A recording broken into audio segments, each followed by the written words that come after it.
नमस्कार, वक्त इंडिया के खास शो मुद्दा जनता का में आप सभी दर्शकों का स्वागत है। इस हफ्ते हम चर्चा कर रहे हैं डीलिमिटेशन पर। जब बात आती है डीलिमिटेशन की तो जम्मू कश्मीर में डीलिमिटेशन ना करवाने का सबसे बड़ा आरोप लगता है नेशनल कॉन्फ्रेंस पर, क्योंकि जम्मू कश्मीर की सत्ता पर सबसे ज़्यादा समय तक काबिज नेशनल कॉन्फ्रेंस की हुकूमत रही है। और इस पर और अधिक बातचीत करने के लिए आज हमारे साथ जम्मू खित्ते के प्रधान नेशनल कॉन्फ्रेंस के देवेंद्र सिंह राणा साहब मौजूद हैं। राणा साहब, नेशनल कॉन्फ्रेंस ने सबसे ज़्यादा समय तक जम्मू कश्मीर पर राज किया है और सबसे बड़ा आरोप भी आप पर ये लगता है कि नेशनल कॉन्फ्रेंस ने जम्मू कश्मीर में डीलिमिटेशन को फ्रीज किया और यहाँ पर डीलिमिटेशन नहीं होने दी, ताकि जम्मू की जो शुरू में ही पहले ये वजाहत कर दूं कि जो आपने कहा कि हमने डीलिमिटेशन नहीं होने दी, वो एक गलत बयानी है। 2026 तक डीलिमिटेशन पूरे हिंदुस्तान में पार्लियामेंट ने बंद की। पहले तो ये वाज़े हो जाए, ये फैलाई जाती है बात कि नहीं साहब नेशनल कॉन्फ्रेंस ने बंद कर दी। नेशनल कॉन्फ्रेंस कौन है बंद करने वाला डीलिमिटेशन को? डीलिमिटेशन का एक सिलसिला है। पार्लियामेंट, भारत की पार्लियामेंट ने 2026 तक डीलिमिटेशन को रोका हुआ है और आज भी वही स्थिति है। 2026 तक डीलिमिटेशन रुकी है। अब J&K रीऑर्गेनाइजेशन एक्ट के तहत ये डीलिमिटेशन कर रहे हैं। पूरे हिंदुस्तान में 2026 तक डीलिमिटेशन रुकी हुई है। तो ये कहना कि नेशनल कॉन्फ्रेंस ने डीलिमिटेशन रोकी, ये प्रोपेगेंडा है, झूठ है, बुनियादी तौर पे झूठ है। कानून देख लीजिए, डीलिमिटेशन कमीशन डीलिमिटेशन जो है 2026 तक पूरे हिंदुस्तान में इस वक्त बंद है। सर, इल्ज़ाम तो ये भी लगता है ना कि क्यों जम्मू कश्मीर के अंदर एक अपना अलग सा संविधान था, अपने असेंबली के अलग कानून थे, लेकिन जब देश की संसद ने इसे बैन किया तो कहीं ना कहीं कश्मीर बेस्ड जो पार्टी जिसे नेशनल कॉन्फ्रेंस उस वक्त सत्ता में थी 1996 में, जब ये बैन हुआ तो अपना फ़ायदा देखते हुए, ताकि जम्मू की सीटें बराबर ना पहुँचे, अपना फ़ायदा देखते हुए इस डीलिमिटेशन को फ्रीज किया गया। जब भारत के किसी लॉ को यहाँ पे लागू किया जाता था तो आप कहते हैं ये गलत हुआ। तो मुझे समझ नहीं आ रही आप कैसी बात कर रहे हैं। पार्लियामेंट ऑफ इंडिया ने ये पास किया, सारी स्टेट्स ने इसको अडॉप्ट किया, हमारी स्टेट ने भी इसको अडॉप्ट किया। इसमें कोई ऐसी बात नहीं है कि किसी ने रोका, किसी ने चाहा, कोई मर्जी। ये अब कह सराइयाँ हैं, वो कह सराइयाँ आप जो मर्जी लगाइए, कह सराइयाँ जो मर्जी लगाइए आप, उससे कुछ नहीं होगा। जो बुनियादी हकीकत है वो ये है कि 2026 तक डीलिमिटेशन पूरे हिंदुस्तान में रोकी हुई है। 2026 में डीलिमिटेशन दोबारा होनी है पूरे भारतवर्ष में और हम भी भारत का हिस्सा हैं। उसी के चलते ये 2026 तक यहाँ रुकी थी। रीऑर्गेनाइजेशन एक्ट के तहत वो दोबारा कर रहे हैं। मैं चाहता हूँ कि जो एक्चुअल लीगल पोजीशन है वो लोगों के सामने हो। तो लेकिन अब जिस तरह से रीऑर्गेनाइजेशन के बाद अगर डीलिमिटेशन जम्मू कश्मीर में करवाई जा रही है तो आपको लगता है कि कानूनी ये सही है? नहीं, डीलिमिटेशन तो करवाने का उन्होंने अगर बनाया है, तैयार किया है तो करें, लेकिन डीलिमिटेशन का फ़ायदा ही कोई नहीं मैं समझता हूँ। जितने भी भाजपा के पदाधिकारी हैं उन्होंने पहले ही बता दिया हमने क्या क्या करना है। जितने मंत्री संतरी अहदेदार हैं उन्होंने पहले ही बता दिया हमने क्या क्या करना है डील में। तो मैं समझता हूँ कि माननीय न्यायाधीश वो जो आ रही हैं उनको तकलीफ देने की ज़रूरत ही नहीं है। इनको चाहिए वो अपने कार्यालय में बैठ के एक रिपोर्ट बनाएं, वो पहले अनाउंस करेंगे इनके स्पोक्स पर्सन, इनके अहदेदार क्या क्या करना है। ये रिज़र्व करनी, ये तोड़नी है, ये जोड़नी है, ये करनी है, वो करनी है, POK लाना है, फलाना करना है। इन्होंने सारा डीलिमिटेशन का मसौदा बनाया। तो न्यायाधीश महोदय को क्यों देनी? ये तो ये भी अनाउंस कर चुके हैं कि फलानी सीट हम रिजर्व करेंगे, फलानी को हम ये करेंगे, फलानी को हम ये करें। तो ये सब कुछ जब बना ही लिया है, जब कार्यालय त्रिकुटा नगर के कार्यालय में सब कुछ बन चुका है, तो बेचारी न्यायाधीश साहिबा को क्यों तकलीफ देनी? उधर ही भेज दो। पहले भी डीलिमिटेशन जब होती थी कांग्रेसी भी करते थे अपने तरीके से, लेकिन वो अक्लमंदी से करते थे, ऐलान पहले नहीं करते थे। वो भी यही करते थे, अपनी मर्जी से जोड़ तोड़ करते थे। अब इन्होंने पहले ऐलान कर दिया है कि ये करना है, सफाई से इन्होंने बता दिया हमने ये करना है, वो करना है, उसको तोड़ना, वो हमारी सीट नहीं है, उसको हमने रिजर्व करना है, ये करना है, वो करना है। इन्होंने सब कुछ बता दिया है, ऐलान पे ऐलान हो जा रहे हैं।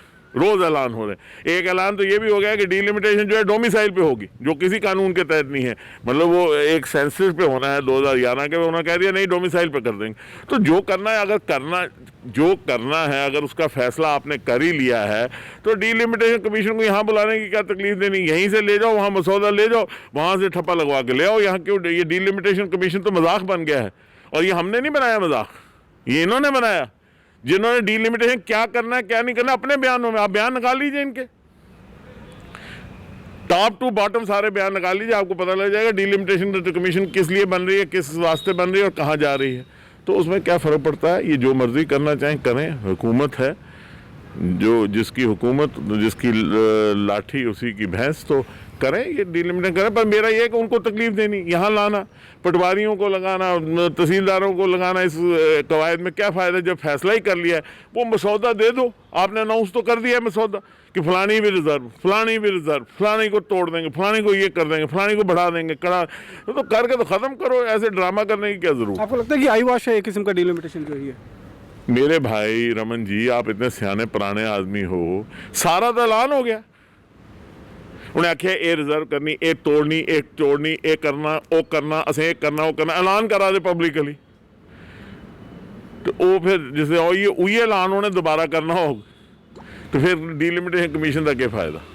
सर कहा माना ये भी जाता था कि जब जम्मू कश्मीर में स्टेटहुड थी, अपनी असेंबली थी यहाँ पे, अपनी सरकार थी नेशनल कॉन्फ्रेंस की, उस वक्त भी कई ऐसे केंद्रीय कानून थे जिनको बड़ी मशक्क़त के बाद यहाँ पर जो है अमली जामा पहनाया जाता था। जल्दी कोई भी कानून जो केंद्र का है वो जम्मू कश्मीर असेंबली नहीं अपनाती थी, लेकिन जहाँ कश्मीर बेस्ड पार्टियों को अपना फ़ायदा लगता था, क्योंकि कहीं ना कहीं आपको ये डर था नेशनल कॉन्फ्रेंस को कि अगर डिलिमिटेशन जम्मू कश्मीर में हो जाती है तो जम्मू की सीटें बढ़ जाएंगी और कहीं ना कहीं कश्मीर बेस्ड पार्टियों का जो एक अपना अस्तित्व है वो खतरे में पड़ जाएगा। पहले तो ये बात ये है कि डिलिमिटेशन का जब दिल्ली ने ही फैसला किया, पार्लियामेंट ने किया, तो ये कहना कि इन्होंने सोचा वो गलत है, वो बुनियादी, क्योंकि ये डिलिमिटेशन का फैसला वहीं से हुआ। तो ये कहना है कश्मीर पे, हर चीज़ हम कश्मीर पे कहते हैं। हमारी हकूक ज़मीन के और उसके नौकरियों के चले गए जा रहे हैं,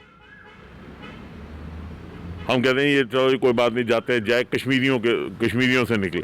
हम हर चीज़ कश्मीर एंगल से देख रहे हैं, अब हमें अपने एंगल से भी देखना चाहिए, हमें क्या नुकसान हो रहा है और फ़ायदा हो रहा है। बहरहाल जो जिसका हक बनता है उसको मिलना चाहिए। हमने हमेशा कहा जम्मू का हक जम्मू को मिलना चाहिए, कश्मीर का हक कश्मीर को मिलना चाहिए, लद्दाख का हक लद्दाख को मिलना चाहिए।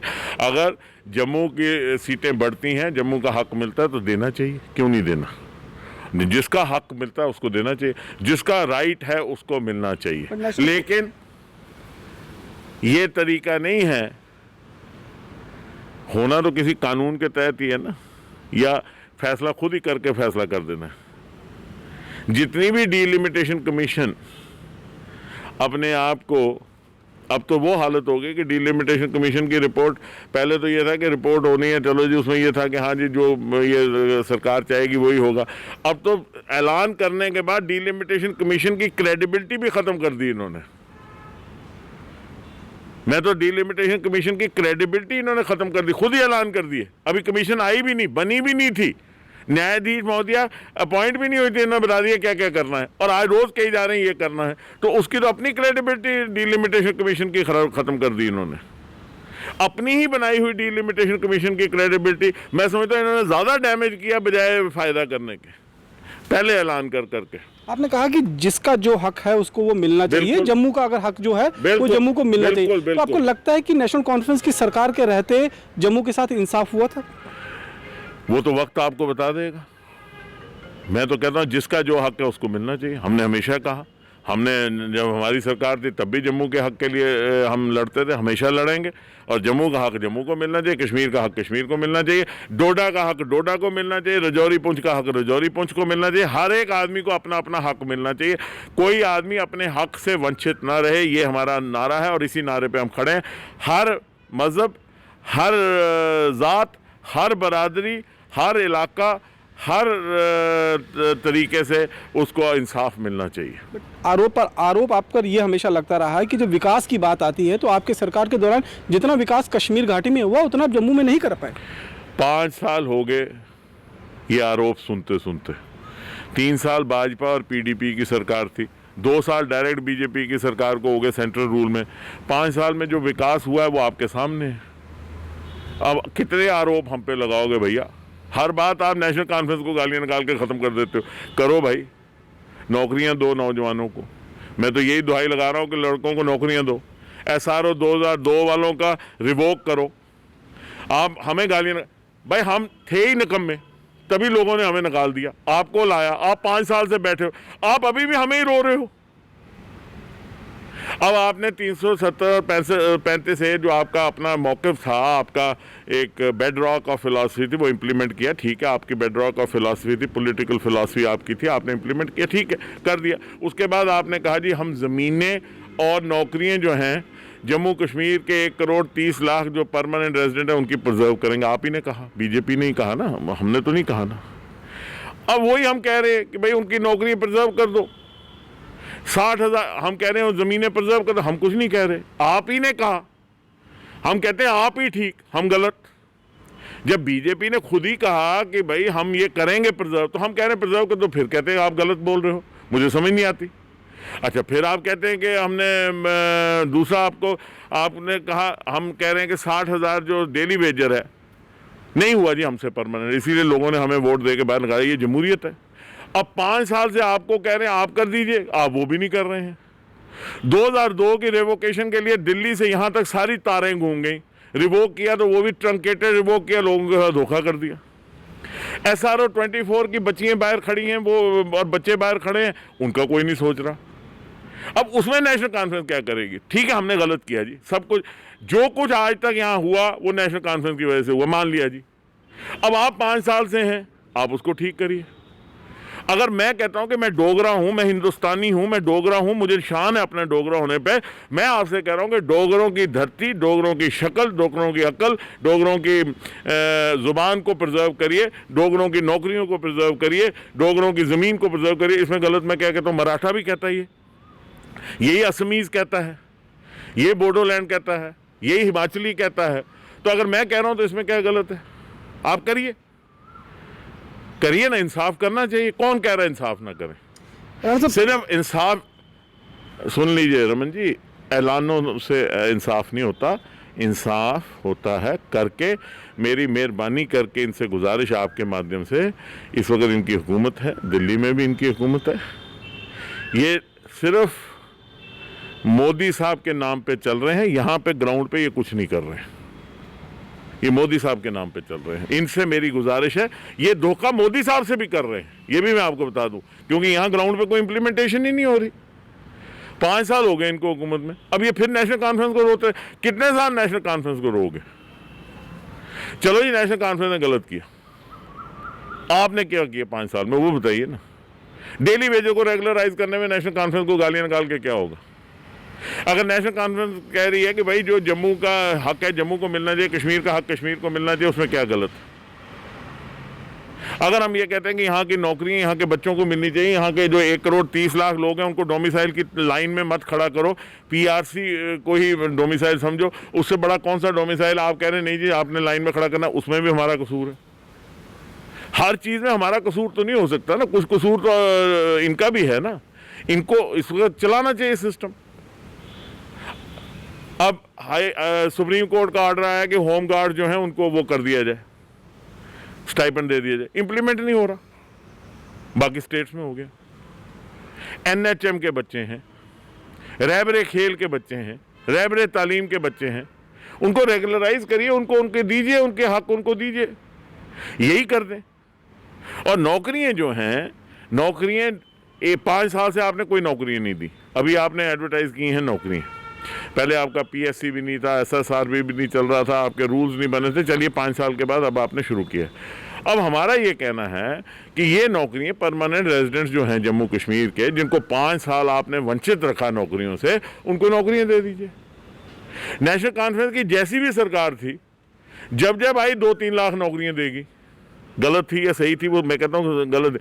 और उसमें जम्मू को भी मिली नौकरी, कश्मीर को भी मिली, ऐसी बात नहीं है।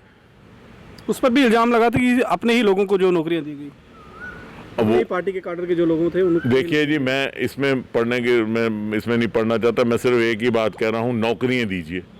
और यहाँ के लोगों को दीजिए।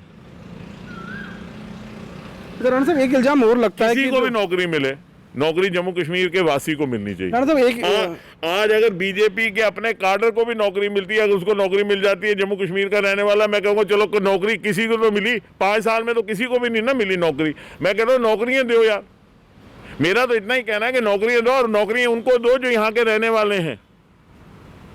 यहाँ के रहने वाला कोई गुनाह है कि मैं भारतीय हूँ, आप भारतीय हैं, आप जम्मू कश्मीर के वासी हैं, आप डोगरे हैं, आपको शान नहीं है अपने डोगरे होने पे?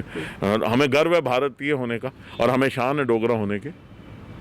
तो इसमें कौन सी गलत बात? अगर मराठा कहता है मैं भारतीय हूँ और मराठा हूँ तो ठीक है, मैं कहता हूँ मैं भारतीय हूँ और डोगरा हूँ तो इस पर एतराज़ क्यों है? मैं कहता हूँ मुझे नौकरी, मराठा कहता है मुझे नौकरियाँ देंगी, आप कहते हो ठीक है, हिमाचली कहता है आप कहते हो ठीक है, नॉर्थ ईस्टर्न कहता है आप कहते हो ठीक है। मैं जब कहता हूँ, आप खुद कह रहे हैं, बीजेपी कह रही है, बीजेपी खुद ये मान रही है कि नौकरियाँ देनी है, तो हम कह रहे हैं जो आपने वादा किया है वो पूरा करिए, बस इतनी सी बात है। राणा साहब एक इल्जाम और लगता है कि 2001 में जब सेंसस हुआ था तब नेशनल कॉन्फ्रेंस की सरकार थी, 2011 में जब सेंसस हुआ तब भी नेशनल कॉन्फ्रेंस की सरकार थी, और ये कहा जा रहा है कि जो सेंसस हुआ है वो फर्ज तरीके से कराया गया है, उसमें धांधली कर कर कश्मीर की जनसंख्या को ज़्यादा बताया गया ताकि अगर आने वाले समय में डिलिमिटेशन हो तो फ़ायदा कश्मीर बेस्ड पार्टियों को पहुंचे, वहाँ की सीटें बढ़े। हाथ कंगन को आरसी क्या, पढ़े लिखे को फारसी क्या, 2022 में दोबारा सेंसस हो जाना है, 2022 में दोबारा। और वैसे भी सेंसस जो है वो गवर्नमेंट ऑफ इंडिया कराती है, स्टेट गवर्नमेंट नहीं कराती। ये भी मैं क्लियर कर दूं, ये बार बार जो कहते हैं ना मैल इंफॉर्मेशन, मिस इंफॉर्मेशन और रॉन्ग इंफॉर्मेशन गलत है। आज वक्त आ गया है रमन जी, हम अपने सियासी इख्तलाफ को अलग रखें, जितने भी लोग हैं खा वो जम्मू के हैं कश्मीर के हैं, अपने हक के लिए इकट्ठे होकर लड़ें। इसमें ये सिर्फ ब्राउनी पॉइंट स्कोर करना, एक दूसरे पर इल्ज़ाम तराशी करने से आम आदमी को नुकसान होगा। मैं आपसे, आपके माध्यम से ये गुजारिश करता हूँ सबसे, किसी भी पॉलिटिकल पार्टी से हो कुछ हो, सारे इकट्ठे हो जाएं और जम्मू कश्मीर के जो 1,30,00,000 परमानेंट रेजिडेंट है उनके हक के लिए इकट्ठे होकर लड़ें। इसमें कोई लड़ाई की बात नहीं है, इसमें कोई ऐसी लड़ाई की बात नहीं है, सारे इकट्ठे हो, किसी भी पार्टी से। आपका जो भी सियासी मौक़िफ़ है आपको मुबारक है, लेकिन इस वक्त ज़रूरत यह है कि हम जम्मू कश्मीर को इकट्ठा रखें, जम्मू कश्मीर की इस खूबसूरत गुलदस्ते को कायम रखें और इकट्ठे होकर जम्मू कश्मीर के रहने वाले स्थायी निवासी जो हैं उनके हक के लिए इकट्ठे मांग करें। उससे दिल्ली की सरकार को भी ये एहसास होगा, सारे इकट्ठे होंगे, इसमें कोई बात नहीं है। आप अपनी राय, जैसे इलेक्शन आएगी देखी जाएगी, आप मुझे गालियाँ निकालना, मैं आपको निकालूंगा, वो चल जाएगा सिलसिला। इस वक्त जम्मू के हित के लिए, इस वक्त जम्मू के लोगों के हित के लिए सबको इकट्ठे होकर एक मत बनाकर, सबको इकट्ठे होकर एक कंसेंसस बना के हमें जम्मू के लोगों के हक के लिए लड़ना पड़ेगा। कश्मीर वालों को कश्मीर के लोगों के हक के लिए, सबको हमें जम्मू कश्मीर के लोगों के हक के लिए लड़ना पड़ेगा, ताकि जो 1,30,00,000 आबादी जम्मू कश्मीर में रहती है वो किसी भी इलाके में रहती हो, किसी भी मज़हब की हो, किसी भी खित्ते की हो, किसी भी तबके की हो, किसी भी ज़ात, किसी भी बरादरी की हो, उसको उसका हक मिलना चाहिए। इसमें कोई बात नहीं है। भारत हमारा देश है, हम भारतीय हैं और उसी देश में एक जमहूरियत है जिसमें आप अपनी विचारधारा रख सकते हैं, मैं अपनी विचारधारा रख सकता हूँ सियासी। ये बैटल ऑफ आइडियाज़ है, कोई ज़ाती लड़ाई तो किसी के साथ है नहीं। और इस वक्त आ गया है हम सारी इस बैटल ऑफ आइडियाज़ को एक साइड पे रख के सारे इकट्ठे होके जम्मू कश्मीर की प्रोग्रेस, ग्रोथ और डेवलपमेंट और यहाँ के लोगों के बेहतरी के लिए काम करें। सियासत को रखें, अभी पता नहीं इलेक्शन कब होनी है, वो देखी जाएगी जब होगी, जो भी होगा। इस वक्त सिर्फ लोगों के जो मुश्किलात है उनका हल करें, इकट्ठे होकर हल करें। आपको समझ नहीं आ रही है मुझसे पूछ लीजिए, मुझे समझ नहीं आ रही मैं आपसे पूछ लूँ, लेकिन जहाँ तक जम्मू कश्मीर के लोग हैं उनको नुकसान नहीं होना चाहिए। सियासत को साइड पर रखा जाए, सियासत को सेक्रीफाइस भी किया जा सकता है लोगों के लिए। अगर सियासत को सेक्रीफाइस भी करना है वो भी करना चाहिए, लेकिन लोगों का भला करना चाहिए, नहीं तो आपके और हमारे यहाँ होने का फ़ायदा ही कोई नहीं है। जम्मू कश्मीर के जो लोग हैं उनको उनकी नौकरियों और उनकी ज़मीनों का जो हक है वो उनके पास, आप भाजपा ने भी ये कहा है, सरकार ने भी कहा 5 अगस्त के बरकरार रहेगी। हम सिर्फ याद दिला रहे हैं कि वो कायम रहनी चाहिए। यहाँ के लड़कों को नौकरियाँ मिलनी चाहिए, यहाँ के लोगों की ज़मीनें, क्योंकि कम ज़मीनें हैं, लोग जो हमारे बाहर वालों के साथ कम्पीट नहीं कर सकते, ये बिल्कुल साफ़ बात है। और हमें अपना डोगरा कल्चर और अपने आप को हमने बचाना है, वो उसमें कोई इसमें शर्म की बात। 2001 और 2011 वाला सेंसस का जो सवाल मैंने आपसे पूछा वो इसलिए पूछा क्योंकि बीजेपी हमेशा से कहती रही कि जब डिलिमिटेशन होगी तो उसमें जम्मू को उसका हक जो है वो दिया जाएगा। इस तरह के जो इंतजाम है वो किए जाएंगे। लेकिन अब जिस तरह से 2011 के ही आधार पर अगर कराया जा रहा है तो 2011 के हिसाब से अगर पॉपुलेशन देखें तो कश्मीर की जो सेंसस के हिसाब से ज़्यादा, तो आपको लगता है कि जम्मू की जनता के साथ जो बीजेपी ने वादा किया था वो धरातल पर उतर पाएगा, वो सही हो पाएगा क्या? वादा सच है या झूठ है मुझे नहीं पता। अब आप कहते हैं 2011 का सेंसस ही गलत है तो उस पर मैं क्या बात करूंगा। तो अगर 11 का सेंसस गलत है तो 22 के सेंसस, यही इल्जाम जो है वो बीजेपी शुरू से लगाती रही कि 2011 का सेंसस गलत हुआ है। अब वो 2011 के ही आधार पर कर रहे हैं। उनके इल्जाम से ही नहीं ना होता, वो मुझ पे इल्जाम है, उन पे इल्जाम, इससे कुछ नहीं होना। आखिर लोगों को फ़ायदा होना चाहिए। इल्ज़ाम तराशी से कुछ नहीं होगा, इल्ज़ाम तराशी से सियासत होती है। इस वजह लोगों के साथ सियासत मत खेलिए, लोगों के हक उनको दिलाइए, बस सियासत भूल जाइए। मैं कहता हूँ इसे सारे सियासत भूल जाए। हर आदमी जो जम्मू कश्मीर में सियासत कर रहा है उसको सियासत भूल के पहले लोगों के भले की बात करनी चाहिए और एकजुट होकर करनी चाहिए। जो लोगों के हक की बात है वो कर, हम सिर्फ सियासत करते रहते हैं। अच्छा, इससे हटकर अच्छा, सियासत क्या, बयानबाजी, ताकि अखबारों में छप जाए बयान, बस ये बयान वो बयान। लोगों के दर्द और दुख को कोई सुन ही नहीं रहा है। वो लोग जो बच्चे 2002 के SRO 202 वाले चिल्ला के बैठे हुए हैं, SRO 24 वाले चिल्ला के, कोई नहीं पूछ रहा। NHM, रहबरे खेल, रहबरे तालीम, नौकरियां, लोग दुआई दे रहे, यहाँ सियासत चली जा रही है, इंटरनेशनल सियासत कर रहे हैं।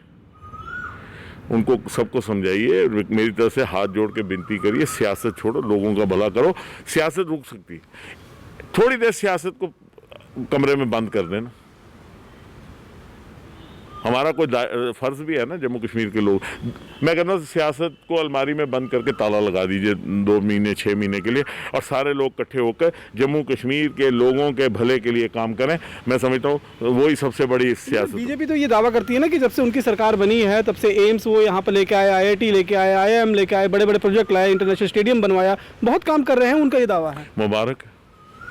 अब नौकरियाँ भी रखें और ज़मीनें भी रखें, हमने कौन सा कुछ कहा? मैं तो कोई कह नहीं रहा कि उन्होंने कुछ नहीं किया, सब कुछ उन्होंने किया। मैं तो कह रहा हूँ सब कुछ नेशनल कॉन्फ्रेंस ने जो कुछ किया गलत किया, सब कुछ जो बीजेपी ने किया बहुत अच्छा किया, बहुत अच्छे। मैं अब क्या कह रहा हूँ, मैं कह रहा हूँ नौकरियाँ इन बच्चों को दे दीजिए और ये जो डेली वेजर इनको रेगुलराइज कर दीजिए। SRO 202 वालों को इंसाफ दीजिए, SRO 24 को। मैं तो इस बहस में ही नहीं पढ़ रहा, मैं इस बहस में ही नहीं पढ़ रहा। आप मुझे इस बहस में डाल रहे हैं बार बार कह के, मैं तो इस बहस में ही नहीं पढ़ रहा। मैं कहता हूँ सब कुछ ठीक किया उन्होंने, चलो जी बहुत अच्छा। इलेक्शन आएगी, लोग फैसला कर लेंगे, बहुत अच्छा किया। मैं कहता हूँ लेकिन यहाँ की नौकरियों के हक बचा देना मेरे भाई, और यहाँ के ज़मीनें बचा देना, बाकी सब कुछ अच्छा। डोमिसाइल के जो डोमिसाइल को जिस तरह से लागू किया गया, क्योंकि जब धारा 370 और 35A को जम्मू कश्मीर से हटाया गया तब लोगों की मांग थी कि यहाँ की नौकरियों को प्रिजर्व करने के लिए, यहाँ के लोगों के जो हक है उनको प्रिजर्व करने के लिए डोमिसाइल कानून जो है वो लाना चाहिए। अब जिस तरह से डोमिसाइल का लाया गया और जो प्रावधान उसके लिए बनाए गए हैं, जो मापदंड बनाए गए हैं, किस तरह से देखती है नेशनल कॉन्फ्रेंस उसे? नेशनल कॉन्फ्रेंस क्या देखेगी? मैं आपको एक बार बता रहा हूँ कि बीजेपी के ही नेतागण दिल्ली से लेके यहाँ तक कह गए हैं कि यहाँ के जो परमानेंट रेजिडेंट हैं उनकी नौकरियाँ उनको लिए रखी जाएंगी, और यहाँ के जो परमानेंट रेजिडेंट हैं उनको ज़मीनों के हक उनसे नहीं छीने। यही कह गए, कहा या नहीं कहा? हाँ या ना? कहा ना, 5 अगस्त के बाद कहा। बस मैं वही कह रहा हूँ कि वो कर दीजिए, बस। और क्या मैं क्या कह रहा हूँ? मैं कुछ नहीं नया कह रहा ना, बीजेपी ने कहा ना। आप मानते हैं ना, आपके पास स्टेटमेंट है, मेरे पास भी है स्टेटमेंट है, सबने कहा। दिल्ली वाले से भी जो आते हैं उन्होंने भी कहा, जो जम्मू वाले उन्होंने, हम भी वही कह रहे हैं कि यहाँ के परमानेंट रेजिडेंट जो 1 करोड़ 30 लाख की आबादी है, वो यहाँ के रहने वाले जो स्थायी नागरिक हैं, उनकी ज़मीनें और उनकी नौकरियाँ प्रिजर्व कर लीजिए, बस। इसमें कोई बहस, इसमें कोई विरोधाभास ही नहीं है। एक आखिरी सवाल आपसे पूछूंगा कि जिस तरह से सूरत हाल 5 अगस्त के बाद जम्मू कश्मीर के अंदर बने हैं, अलगाववादियों से लेकर आतंकवादियों पर जिस तरह से शिकंजा कसा गया है, कल ही हुर्रियत कॉन्फ्रेंस फोरम से सैयद अली शाह गिलानी साहब ने जो है वो इस्तीफा दे दिया है। किस तरह से देखते हैं आप इस पूरे चेंज को? देखिए, 2-3 चीज़ें मैं आपको बता दूं। बाहर का जो दुश्मन आया है उसके साथ लड़ने के लिए सारे एकजुट होकर देश के साथ हैं।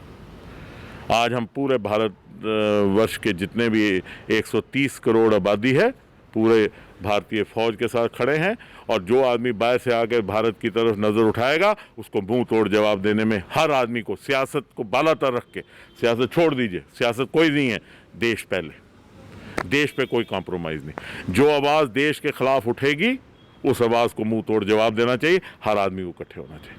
जब 9/11 हुआ था, इस वक्त ये जो क्रिटिसिज्म करते हैं ये गलत करते हैं। जब 9/11 हुआ था, हेनरी किसिंजर से किसी ने पूछा था कि आपका क्या रिएक्शन है, उसने कहा it's a war against the nation is together.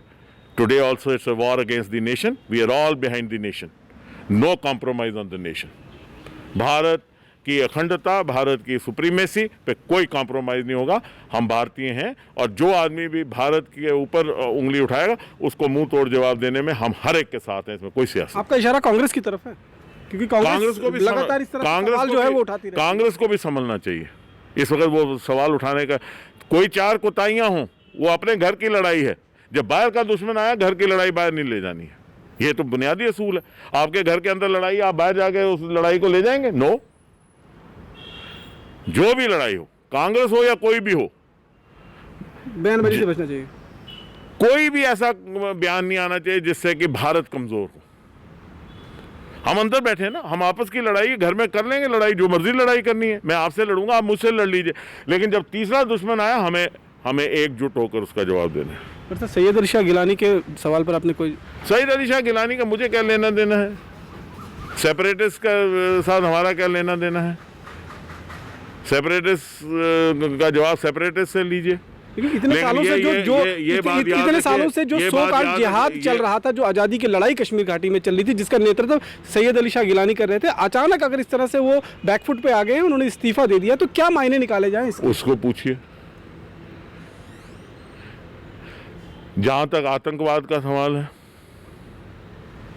आतंकवाद का कोई सभ्य समाज में जगह नहीं है और आतंकवाद के खिलाफ लड़ाई में हम पूरे देश के साथ हैं, इसमें कोई शक नहीं। सर, वक्त इंडिया से बातचीत करने के लिए। तो ये थे नेशनल कॉन्फ्रेंस के प्रांतीय प्रधान देवेंद्र सिंह राणा जी, जिन्होंने साफ तौर पर कहा कि जो डीलिमिटेशन भाजपा जम्मू कश्मीर में करवाने जा रही है वो एक किस्म का आई वॉश है, और जो हक की बात जम्मू के लोगों के लिए लगातार भाजपा करती रही है, वो कहीं ना कहीं अब उन्हीं के गले पर पड़ती हुई दिखाई दे रही है। क्योंकि 2011 में जिस तरह से 2011 के अनुसार, अगर जो 2011 में सेंसस हुआ था उसके मुताबिक अगर डीलिमिटेशन होता है, तो जो लगातार जिस पर आरोप लगाया जा रहा था कि ये गलत तरीके से हुई है, तो उसी सेंसस पर दोबारा क्यों आखिरकार जो है वो इस तरह की डीलिमिटेशन करवाई जा रही है? बड़ी बेबाकी से उन्होंने जवाब दिया। अलग अलग पार्टियों का अलग अलग नज़रिया है। हमारी कोशिश है वक्त इंडिया की, हम सभी पार्टियों का जो नज़रिया है डीलिमिटेशन पर, वो हम अपने दर्शकों तक पहुँचाएँ। बाकी खबरों के लिए आप देखते रहें वक्त इंडिया।